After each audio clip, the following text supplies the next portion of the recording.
প্রার্থনা কেমন হওয়া উচিত? লূক 11 অধ্যায় 1 থেকে 4 পদ। একদিন যিশু এক জায়গায় প্রার্থনা করেছিলেন।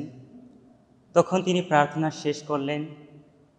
তখন তার শিষ্যদের একজন তাকে বললেন, প্রভু, যখন যেমন তার শিষ্যদের প্রার্থনা করতে শিখিয়েছিলেন, তেমনি আপনিও আমাদের শেখান।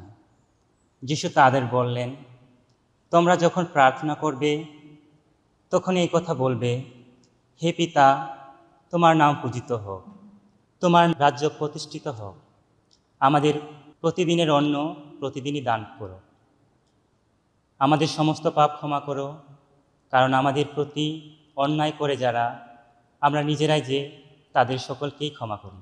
আমাদের প্রলোভনেও পড়িতে দিও না তুমি।